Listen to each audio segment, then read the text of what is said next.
In this video, I'm gonna talk about Black Mesa. This game is a remake and an evolution on a title called Half-Life, which is now probably old enough to order a finger of whiskey and 2 fingers inside a hooker. Half-Life was an incredibly groundbreaking adventure that introduced several aspects of first-person shooters that we take for granted today. If you were to replay Half-Life right now, you would bear witness to graphics that are laughable by today's standards, and game mechanics that look stunted in comparison to what we experience in any modern adventure. The game contained prototype forms of design that would take better shape in Half-Life 2, and in all other games seeking to replicate the franchise's success. When Half-Life 2 came out, the development team made a straight port of its predecessor into the new game engine as a way to put it through its paces and to get an appreciation of how easy or hard it would be to develop mods into that new engine. They did not update the artwork in any way, and several people had a problem with that. These angry people thus got together and decided that they would remake Half-Life using modern design standards. The reason I have to mention this entire preamble is because it is impossible to appreciate the gameplay without prior knowledge of what came before it. If I take someone who has never heard of Half-Life and I make them play the original, they will see an average and forgettable game that does not bring anything new to today's table. If I make them play Black Mesa, the situation improves by several magnitudes. The graphics are prettier, the grand storyline is more fleshed out, and everything else reeks of laws of video game physics from a bygone era. I do not experience that dissonance because I did play the original Half-Life, and even then, the game was already a couple of years old and it showed. I remember save scumming like mad because I was certain that something unexpected would kill me in the next 10 seconds, or that I would miss yet another jump over the abyss. It took me a long time before I learned of the automatic checkpoints and the ability to play things fast and loose. Similarly, it took me a couple of hours before I became comfortable with the sheer amount of bullshit I could get away with. We are talking firefights against a squadron of half a dozen army men with no cover, and you can still come out the victor with health and ammo to spare. These kinds of maneuvers would get you deleted on sight in most modern games, but in this one, what you have on you works less like body armor and more like a super power suit. The in-game story is that you are a scientist going to work, and then things get worse. You fight against hordes of bizarre creatures, and then things get worse. The army comes to help you, and then things get worse. You come up with one solution after another to fix the problem at hand, and by the time you get done putting all your solutions together, things have gotten even worse.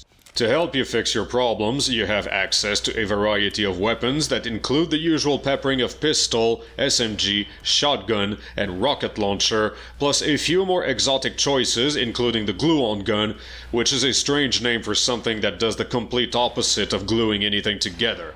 Most of these guns have alternate firing modes to give them a better defined utility, something you find out the hard way when you try to use the iron sights on your SMG only to activate the underbarrel grenade launcher at melee range. In most cases, you do not need to actually showcase any hardcore fighting prowess. Surprise hit and run attacks are your best friend, and using cover works better than trying to dodge bullets and lightning strikes. Dying from a fight usually means that you did not think your cunning plan all the way through, and some of the areas are designed so that your better option is to sneak around your enemies to get a better position, or find extra ammo for what the developers figured was the best weapon for the job. I find it kind of difficult to make jokes about this game because it stands as an example of wishful thinking, where the execution actually followed through.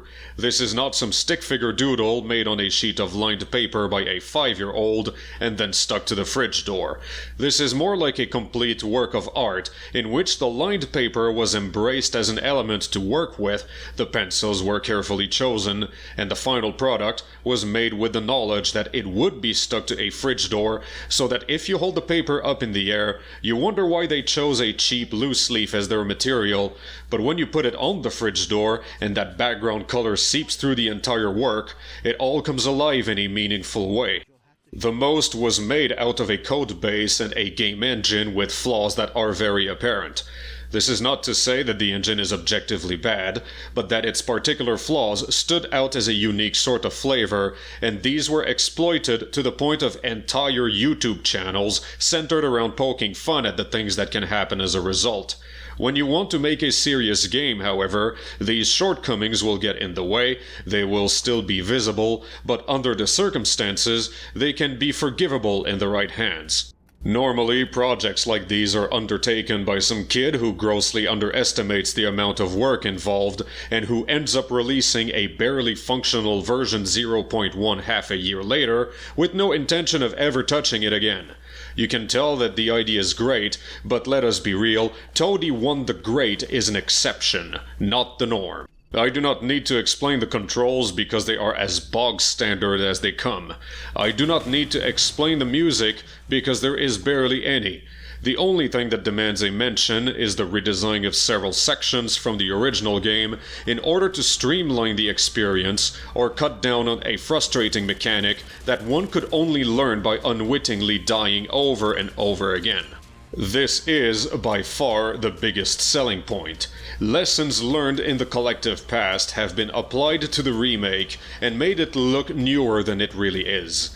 It will escape the notice of most people, except for those who remember an infamous section from the old game, only to realize that they did not die in the remake at around that point in the story. This is when the realization dawns on them that this is more than a simple graphical overhaul. The concept applies heavily into the later levels of the game, which were known for being frustrating beyond comprehension in the original. In the remake, they have been redesigned from scratch, expanded upon, and actually made fun, at least in my arrogant opinion. A forgettable encounter against a major enemy has been turned into one of the most harrowing boss fights I have ever experienced, and several sections have been added for the sake of letting you let loose with the new toys you find along the way. Next thing you know, you have 16 hours invested into the game, and it feels like you barely put even half of your weapons to use. You forgot the heat-seeking beetles existed, you are still reeling from the escalating roller coaster ride, you are standing before the ending sequence, and it feels like the rocket engine level was only 2 levels ago. This is not the sort of game that one stumbles upon by accident. You have to look for it. It is a game that is fully aware of what it can and cannot do. It makes no pretension as to its offering, and it expects a prospective buyer to know in advance what they are getting themselves into. There is no denying that it was a classic in its time, just like there is no denying that there are now bigger, better, and more modern products out there. What happened here is that the old and the new were put together so as to make the best of both worlds. In short, this game is a Restomod Datsun 240Z.